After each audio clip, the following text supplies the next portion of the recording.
Welcome, Senior Basketball Analyst is back, and we're here to talk about Klay Thompson. It's funny, and I named this video this for a reason. Is he a max player? And I named it that because I get tired of that.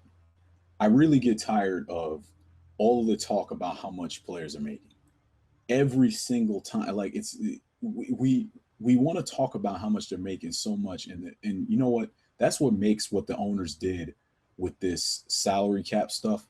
That's what makes it. That was really. I don't even know if they did it on purpose, but it was a brilliant idea because it gives people a it gives people a semi-legitimate reason to constantly be talking about what these guys are making. Constantly be talking about it.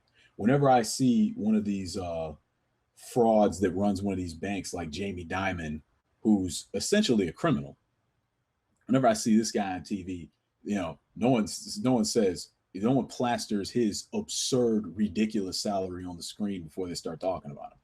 But with NBA players, in particular, specifically NBA players, especially, it's always a thing of like, well, we have to talk about how much money they're making first. And again, the salary cap gives you this semi-legitimate reason because if a player is making too much money, it does directly hurt the team's ability to compete, which is again another reason why there shouldn't be a salary cap. The salary cap is ridiculous, and it's just a way to artificially hold down salaries.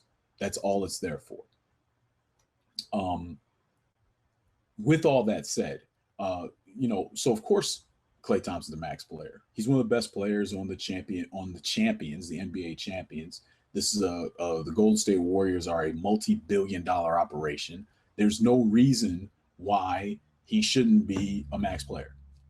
The only reason to not give him the max is just because you don't want to pay the people that all these fans are coming in to see by the hundreds of thousands and millions are watching at home.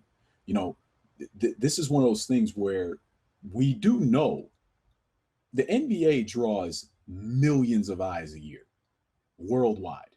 This is not a thing of where, you made some BS film that nobody's really going to go see. We know for a fact when you put on that Golden State Warriors uniform and you are starting shooting guard, you're getting 20 a game. Millions of eyes are on Klay Thompson a year. In terms of ad revenue and things like that, that's worth billions of dollars. All of these people that are going out after they go to an NBA game in their lives and buying Gatorade and Coca-Cola and McDonald's and all of these other mass-produced products, this is all because of people like Klay Thompson and players that came before him. So the notion that the clown owners of the Golden State Warriors, well, that's okay for them to walk around with billions of dollars in liquid assets, but is Klay Thompson worth 20 million a year? Of course he is. If something happened to Klay Thompson and he vanished into that in that Simpsons, that classic Simpsons episode where all those baseball players were playing for the Springfield nuclear plant softball team. And if Klay Thompson fell into that Ozzie Smith parallel universe hole that he fell in the episode, Klay Thompson fell into that right now. That would affect the way that Golden State goes about making money and the way the NBA makes money. If he disappeared, that wouldn't matter. If one of the owners of the Golden State Warriors disappeared, it wouldn't mean anything. Nothing. Wouldn't mean anything. Nobody would care. I'm not even sure if their family members would care. No one would care. Who cares? They don't have anything to do with anything, but it's okay for them to rake in billions off of the labor of other people. But a guy like Klay Thompson, again, that people are showing up to see, somehow that's constantly up for debate. Ridiculous. Now that I've gotten that stupidity out of the way, let's talk about Klay Thompson, the player. One of the articles that I was reading about Klay Thompson showed Monte Ellis guarding him. Klay Thompson is not as good a player as Monte Ellis. He's not. And it's funny when you go through when people start going through the internal statistics of how Klay Thompson gets his points and things like that. One of the things that becomes eminent and is obviously eminent if you watch Klay Thompson play. Klay Thompson is not a good isolation player at all. He's not good in isolation situations.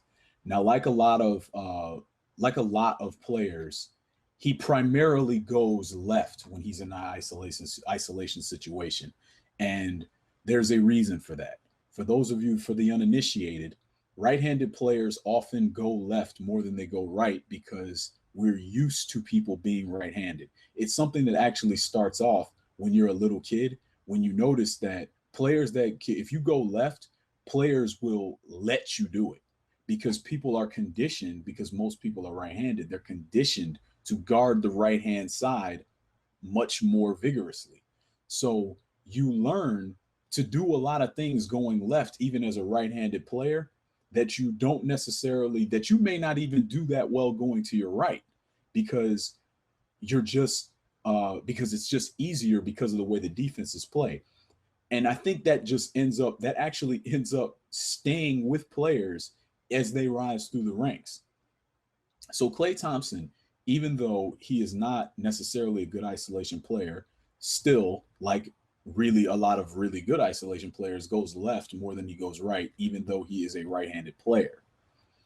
Now, the problem is he doesn't do it well. So when he's going left, when he has to actually put the ball on the floor and go left, he does not shoot well in pull-up situations. He does not finish at the rim well when he's going left. There's a famous, not famous, but it was a play that stood out to me when Tony Allen was guarding him in the playoffs, and he was basically erased. He beat him. He beat him badly too.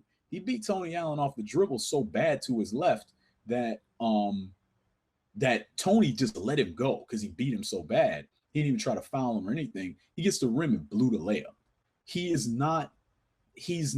so uncomfortable in isolation situations that even when he seemingly succeeds and gets himself a really good shot, he sometimes blows those.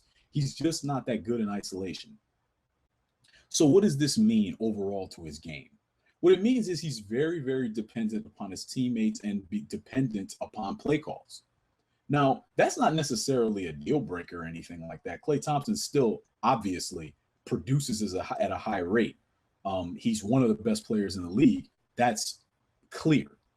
But what it does mean is it just means he's dependent. And when you're dependent upon what's going on around you, that means that when I'm talking about in terms of value, and when I'm talking in terms of are you better than this player or that player, like say a Monte Ellis. Monte Ellis is a plug and play player. Monte Ellis can play in any situation, no matter how dysfunctional. He can play with any type of teammate. Doesn't matter. You put him on this team, he goes one-on-one, beats people off the dribble, and gets his 18, 19, 20 points a game. Doesn't matter. You put him on this team and you put him in a Dallas situation where it's more structured. He has actual viable pick and roll partners. He has a coach in Rick Carlisle that actually knows what he's doing and actually has a real system in place.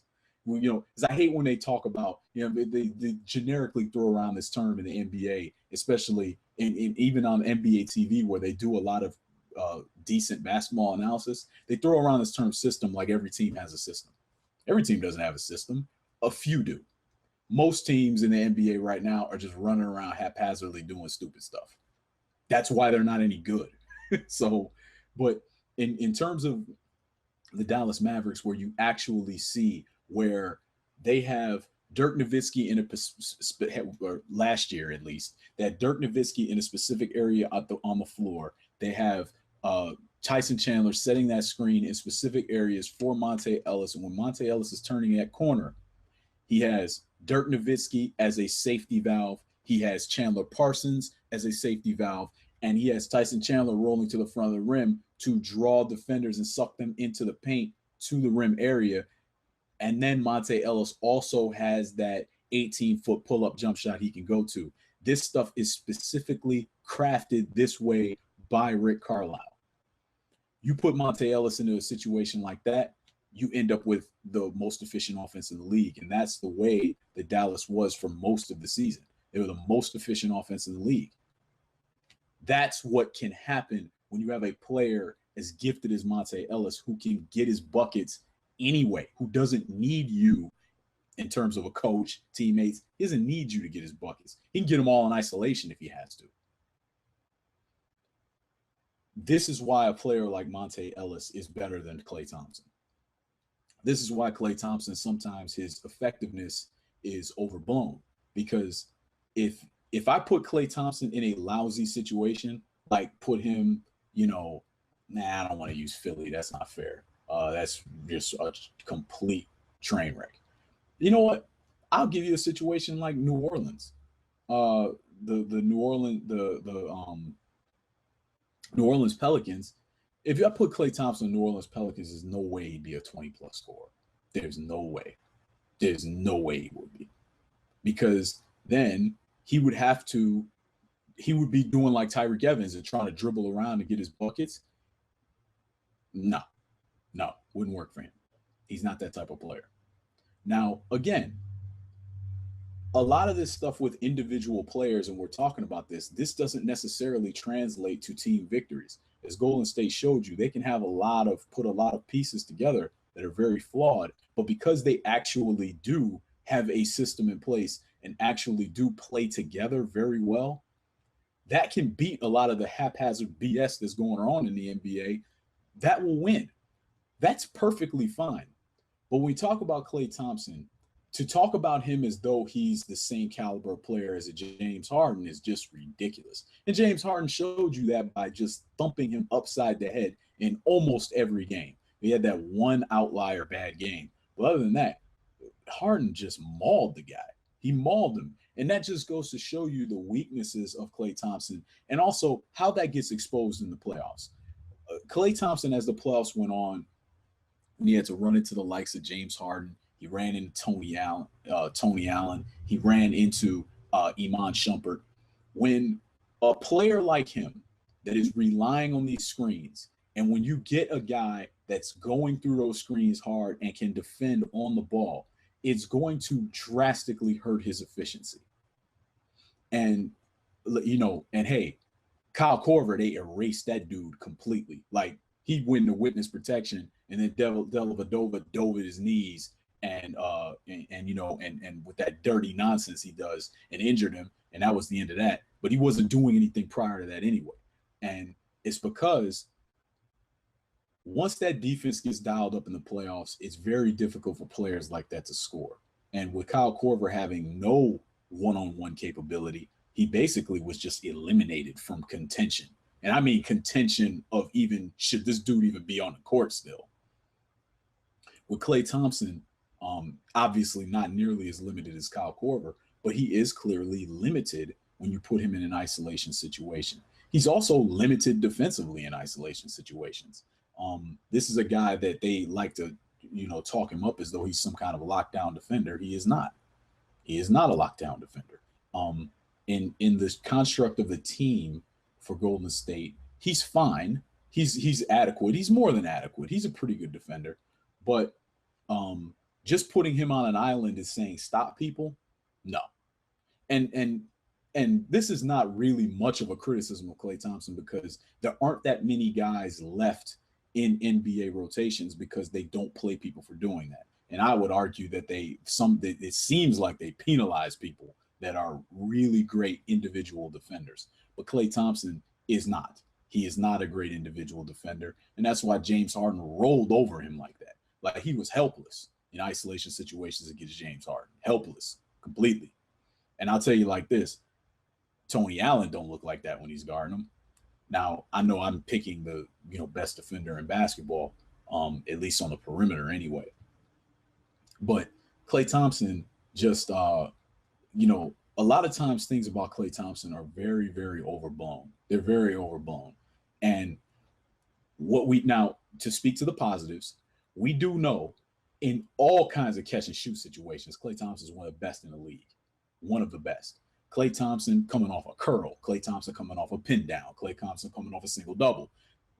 You go and look, I haven't checked any of the statistics on that. I'm just watching him. I'm just watching him. Whenever he comes off some action and has some space to get it off, I'm looking at that. I'm like, oh man, that's good. Like, and obviously a standstill spot up, he's golden. But most people are fairly accurate in those situations. We've seen Roy Hibbert hit threes in those situations. And Roy Hibbert is not a 3-point shooter. Dwight Howard going All-Star game, take a couple spot up threes, he might hit one. In fact, and actually, now that I'm thinking about it, I was reading an article recently, and they actually used Roy Hibbert example. They were like, man, Roy Hibbert is better in isolation situations than Klay Thompson is. And I'm like, well, Roy Hibbert has more tools offensively than Klay Thompson does in an isolation. He just does. That just goes to show you how limited he is. And here's the thing. This is why having a team and keeping it together and having good coaching is so important. Having Mark Jackson there and putting a real system in place for Steph Curry and Klay Thompson to thrive, because I'm going to tell you like this, neither one of these dudes will be all NBA caliber players without having that kind of structure in place. They wouldn't be because neither one of them has that kind of physical ability. Neither one of them. And neither one of them play with that kind of ferocity where they would be that effective. If you just were like, again, if you were in like a Monte Ellis basketball nomad situation where you're in, because Monte was playing for Golden State back in the bad old days, and then he was shipped off to Milwaukee. If you had, a player like Jamal Crawford, if Steph Curry has to get all his points the way Jamal Crawford does, he's not going to be as effective. He's not going to be as effective. He isn't. And in fact, we saw a lot of what his limitations are when he was having those bad games in the finals. We saw a lot of Steph Curry's limitations. These guys have limitations in isolation, and they have limitations in one-on-one situations. But this is key. And this is kind of what sometimes coaches are talking about with playing the right way. Basketball isn't necessarily supposed to be about you having to go and in a one-on-one situation beat a guy. That's not the way. For one thing, it takes too much energy to play that way. That's why you're supposed to have plays that actually work, and you're supposed to have crisp passing. And that's why you're supposed to create turnovers defensively to get yourself easy baskets. That's why you're supposed to crash the offensive glass to get yourself more opportunities. That's why you do these things. You don't just, like, when I see these teams time after time in the NBA, shot clocks running out, or not shot clocks running out, game clocks running out, end of quarter, end of half, end of game, and they go into some kind of 1-4 spread, and they just go, all right, put the ball in this guy's hands, and we're going to do a isolation thing. I always think, why not run a play that one of your pet plays that works? Why not run it and get somebody a good shot? Why not do that? Why are you going in this situation where you're telegraphing what you're going to do, and you're putting a player in a situation where he's going one-on-one so he could probably take a step back? Well, I don't understand that. I honestly don't understand why that became a thing. I was watching an old an old finals game between Lakers and Celtics during the 80s.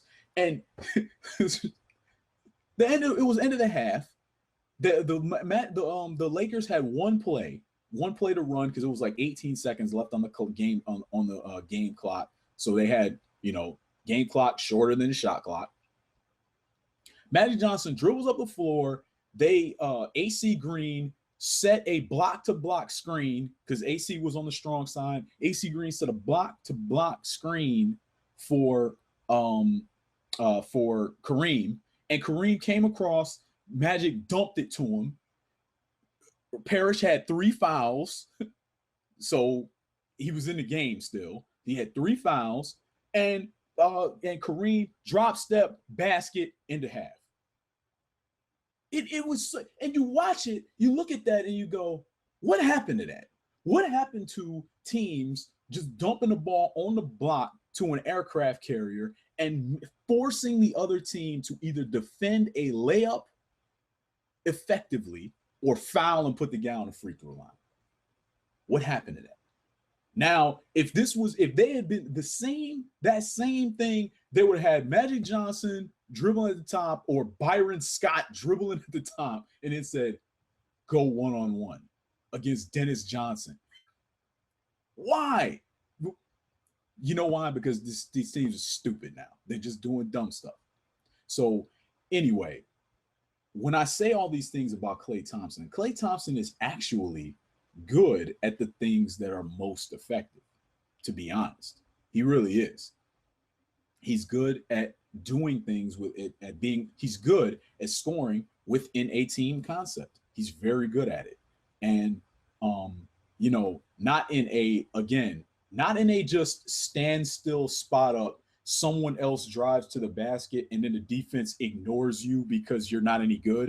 And then they kick it out to you and you're just by yourself.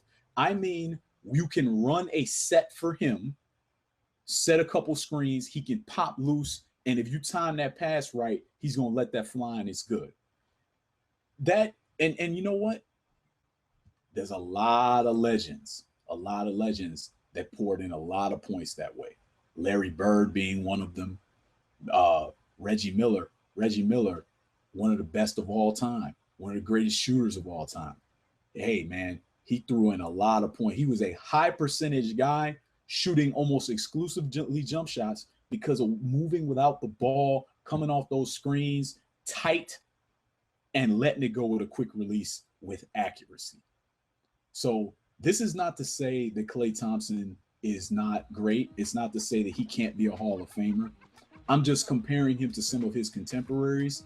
And I want you to watch for yourself and see over the course of the season what you see from Klay Thompson. But when I see him in isolation situations, I don't see a player that has that kind of complete offensive package.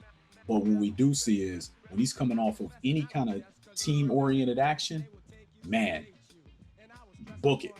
Book those jump shots, man. You might as well mark them down before you even let it go. So those are my thoughts on Klay Thompson. Feel free to leave comments. Senior basketball analyst, and you know it. Suckers I'm all, they fall and crawl into the pit of purgatory. I go for glory. I'm taking inventory, counting all the tough.